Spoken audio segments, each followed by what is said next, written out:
Assalamualaikum warahmatullahi wabarakatuh. Bismillahirrahmanirrahim.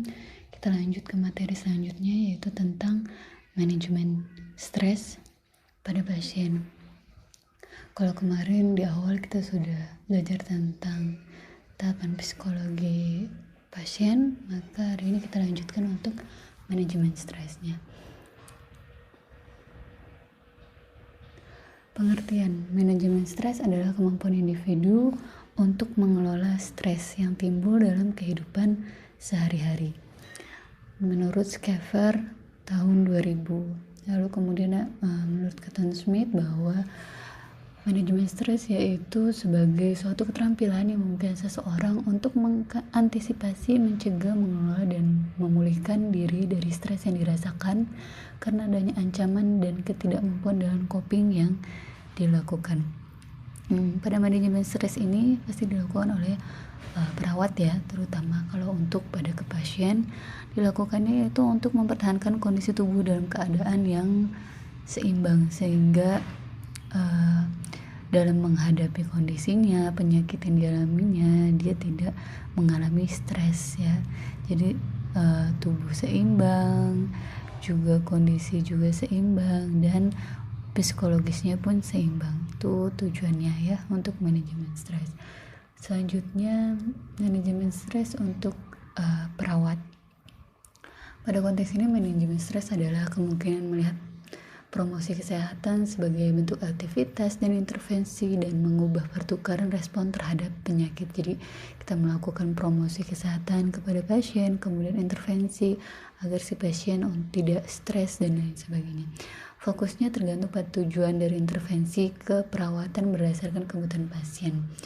Misalnya perawat bertanggung jawab mengimplementasikan untuk mencegah dan mengatasi stres agar tidak sampai ke tahap yang paling berat ya, sehingga dibutuhkan kepiawaian atau keahlian sebagai perawat untuk bagaimana sih mengatasi manajemen stres tersebut yang memanagenya. 3 bentuk manajemen stres menurut Evers dan kawan-kawan tahun 2006 menyatakan bahwa perlakuan manajemen stres meliputi 3 bentuk, yaitu yang pertama adalah primary intervention, yaitu perlakuan yang mengubah kondisi lingkungan seperti level pekerjaan yang dapat menyebabkan stres ya. Jadi mengubah lingkungannya dulu, misalnya ruangan perawatannya dirilekskan ya, jadi tidak seperti terkurung di dalam suatu ruangan perawatan seperti itu. Jadi mengubah suatu kondisi lingkungannya. Kemudian yang kedua adalah secondary prevention program, yaitu dirancang untuk membantu individu memiliki perilaku manajemen stres yang efektif seperti diadakannya relaksasi, meditasi, latihan kognitif reframing ya. Jadi seperti melakukan meditasi, kemudian melakukan kalau di bahasa kebidanan ada yang disebut hypnobirthing, jadi memasukkan hal-hal positif ke dalam pasien seperti itu. Kemudian yang ketiga adalah tertiary refer intervention, yaitu seperti konseling dan psikoterapi yang dirancang untuk individu yang memiliki kondisi klinis seperti kecemasan, depresi, atau penganiayaan. Nah ini kalau di level yang ketiga ini lebih dalam dan lebih berat ya, karena si pasien sudah adanya depresi karena misalnya dia terguncang karena suatu penganiayaan, misalnya KDRT dan lain sebagainya. Itu di level yang paling tinggi, yaitu di tertiary level intervention. Kemudian selanjutnya kiat menghadapi stres ya untuk pasien. Yang pertama adalah sikap, keyakinan, dan pikiran kita harus selalu positif. Artinya itu tadi memberikan hal-hal positif bahwa pasien itu akan sembuh, akan pulih kembali, akan bisa menghadapi semua cobaan penyakitnya dan lain sebagainya. Kemudian lebih fleksibel dan rasional. Rasional artinya berpikir secara logika bahwa suatu penyakit pasti ada jalan keluar untuk obatnya, untuk terapinya dan sebagainya. Dan adaptif atau adaptasi terhadap orang lain, misalnya terhadap lingkungannya, kemudian terhadap pasien-pasien yang lain. Kemudian yang kedua adalah kendalikan faktor penyebab stres tersebut dengan jalan meningkatkan kemampuan dari penyakitnya tersebut, seperti apa sih penyakitnya, bagaimana harus dilakukan terapi apa dan sebagainya. Kemudian menyadari bahwa memang sudah takdir terkena penyakit tersebut, harus menerima dengan lapang dada ya, dengan sabar, dengan menghadapinya, serta akan melakukan semua proses pengobatan, bertindak melakukan semua proses pengobatan. Kemudian yang ketiga adalah perhatikan diri si pasien, proses interpersonal dan interaktif, serta lingkungannya ya, terhadap lingkungan pasien, rumah sakit dan lain sebagainya. Kemudian yang keempat, kembangkan sikap efisien. Artinya bagaimana caranya bahwa pengobatannya itu dilakukan secara efisien, jadi tidak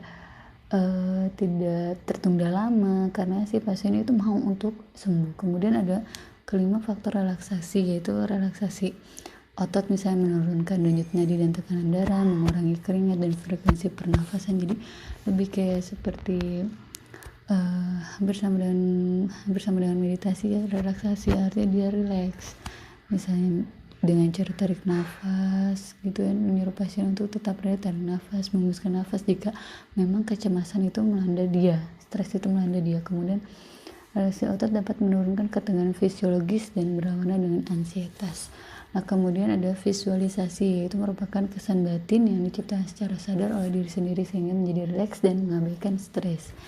Itu kesan batinnya dalam hati bahwa dia bisa rileks, dia bisa sembuh, dia bisa menjalani pengobatannya dengan baik ya, sehingga stres itu akan terabaikan dengan sendirinya. Ya, seperti itu contoh untuk kita menghadapi stres. Selanjutnya yaitu cara manajemen stres ya. Yang pertama adalah pengaturan diet dan nutrisi. Misalnya pengaturan diet ini merupakan cara yang efektif ya dalam mengurangi dan mengatasi stres melalui makan dan minum yang halal dan tidak berlebihan. Kemudian juga dengan mengatur jadwal makan secara teratur ya, menunya bervariasi, jadi si pasien itu tidak bosan dengan menu bubur aja misalnya gitu ya. Misalnya boleh nasi yang lebih lembek gitu kan. Kemudian hindari makanan dingin dan monoton.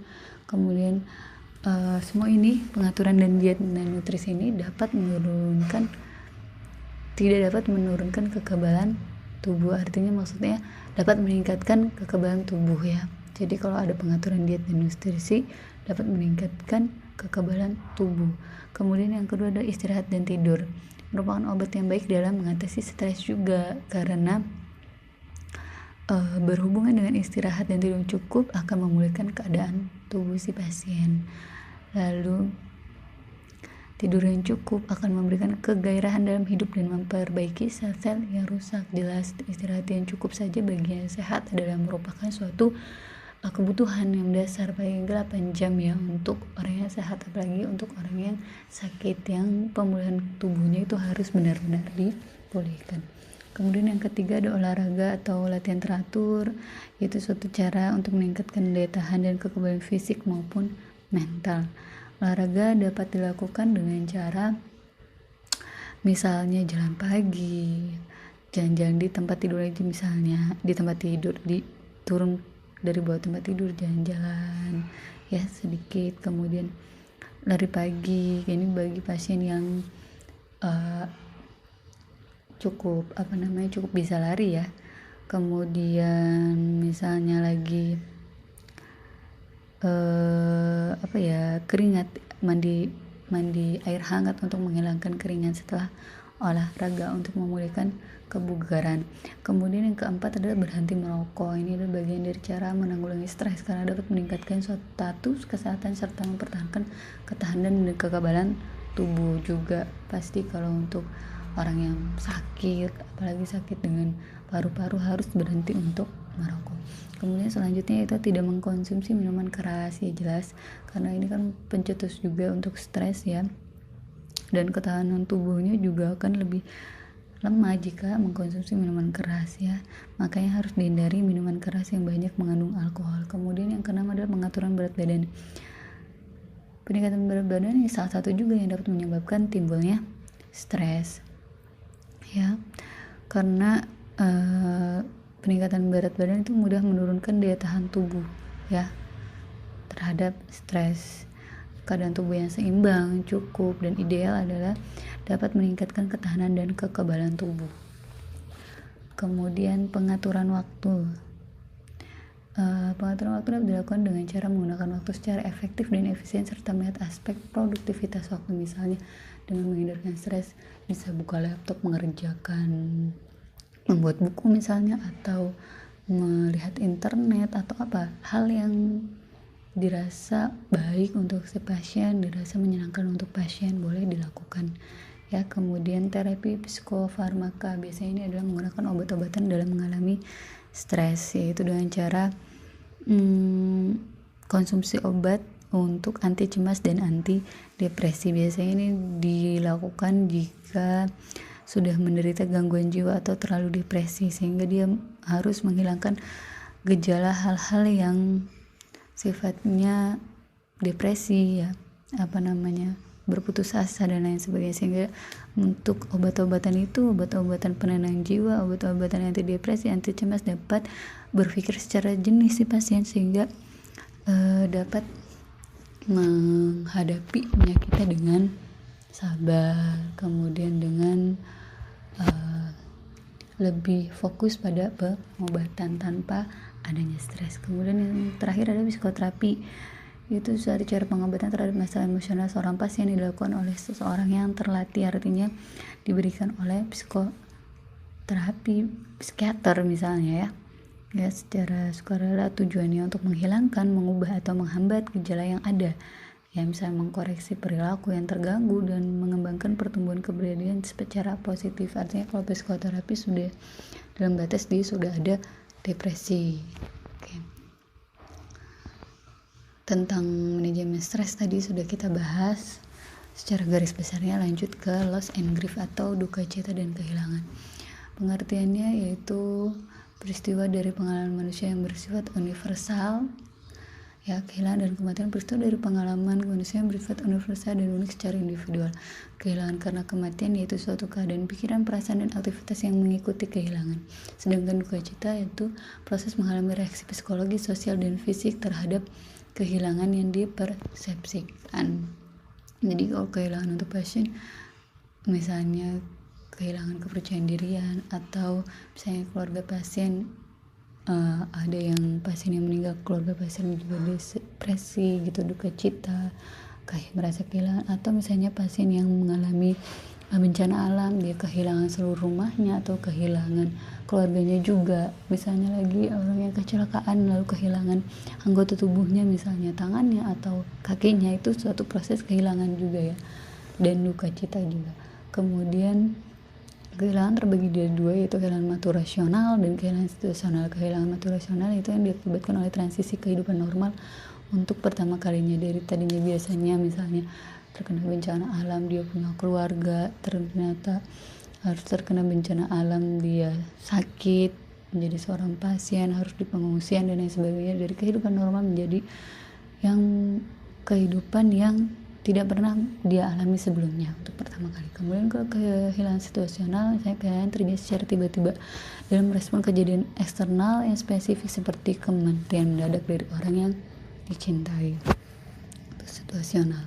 Kemudian respon dari duka cita, ada yang duka cita adaptif dan terselubung. Kalau adaptif ini proses bergabung, coping, interaksi, perencanaan, dan pengenalan psikososial. Artinya dia duka citanya masih bisa beradaptasi ya. Tadinya ada berkabung, terus akhirnya dia menerima, akhirnya berinteraksi dengan sosialnya, mulai berinteraksi dengan sosialnya, kemudian dia berencana sesuatu ke depan untuk masa depannya. Kemudian pengenalan psikososial dia setelah mengalami duka cita itu atau mengalami kehilangan tersebut. Kemudian yang kedua adalah duka cita terselubung, yaitu mengalami kehilangan tidak dapat dikenali, rasa berkabung yang luas atau didukung secara sosial. Dia lebih luas lagi, tidak terlalu dirasakan, tapi sebenarnya dia mengalami duka cita. Kemudian lanjutannya, menurut keberadaan Ross tahun 1969, tahapan dari duka cita yang pertama adalah menyangkal atau denial. Biasanya orang gemetar, misalnya mendapati dirinya kehilangan salah satu organ tubuhnya, misalnya dia tremor, terus menghela nafas, dingin, pucat, berkeringat, anoreksia, kadang tidak mau makan, tidak nyaman dengan dirinya. Kemudian ada fase selanjutnya itu marah terhadap diri sendiri, kenapa dia mengalami seperti itu. Kemudian ada lagi fase tawar menawar, artinya jika saya, misalnya seandainya saya tidak seperti ini, tidak mengalami kecelakaan, misalnya saya tidak bisa tidak kehilangan anggota tubuh saya dan lain sebagainya. Kemudian ada fase depresi, ya biasanya di fase depresi ini adalah rawan-rawan bunuh diri, artinya dia merasa saya tidak punya organ tubuh lagi yang sempurna, maka dia merasa tidak ada gunanya, tidak bisa beraktivitas normal seperti biasanya. Itu ada dalam fase depresi. Tapi ketika depresi itu teratasi, maka akan berlanjut ke penerimaan, acceptance. Jadi dia menerima bahwa dirinya, oh seperti inilah takdir saya, maka dia dapat menerima dengan baik dan sabar lapang dada. Kemudian yang mempengaruhi terhadap respon kehilangan, yang pertama adalah karakter personal atau usia, jenis kelamin, status sosial, ekonomi, dan pendidikan. Ini berpengaruh. Dari beberapa penelitian ternyata usia, jenis kelamin, biasanya kalau cewek lebih terasa mellow, bapernya agak lama misalnya gitu. Terus kemudian jika pendidikannya lebih tinggi, biasanya dia gampang untuk adaptation atau beradaptasinya. Kemudian kedua, sifat hubungan suami istri, orang tua, anak yang mendukung si pasien untuk fight atau untuk tetap melihat masa depan. Kemudian ketiga, sifat kehilangan, ada yang permanen, ada yang sementara. Misalnya orang yang permanen yaitu tadi, kalau permanen misalnya kematian atau kehilangan anggota badan. Kalau sementara misalnya ada pasien yang buta tapi bisa bisa disembuhkan dengan operasi dan sebagainya, itu sementara sifat kehilangannya. Misalnya lagi gagal otak atau hilang ingatan, kan itu bersifatnya sifat sementara. Kemudian yang keempat, keyakinan kultural dan spiritual. Balik lagi bahwa spiritual atau tentang keyakinan akan agama, tentang Tuhan, tentang takdir Tuhan, dan bahwa itu adalah takdir yang harus dia terima. Keyakinan tersebut juga berpengaruh terhadap respon kehilangan tersebut, ya. Kemudian ada kelima, sistem pendukung sosial, dari lingkungan, dari keluarga, dari teman-teman, dari anak, dari cucu, dan sebagainya. Kemudian yang keenam, kehilangan tujuan hidup pribadi, ya misalnya sudah merasa tidak ada tujuan hidupnya lagi, rentan terhadap depresi biasanya. Saya kehilangan orang yang sangat dicintai sehingga dia membuat saya tidak memiliki tujuan hidup lagi kalau orang tersebut tidak ada, atau kalau sesuatu itu tidak ada, saya tidak punya tujuan hidup, maka itu rentan akan depresi. Demikian, sudah selesai ternyata slide-nya. Semoga dapat dipahami dengan baik. Sedikit dari Ibu. Kalau ada yang ditanyakan, silahkan di forum diskusi di Telegram, ya. Ibu akhiri untuk materi hari ini. Wassalamualaikum warahmatullahi wabarakatuh.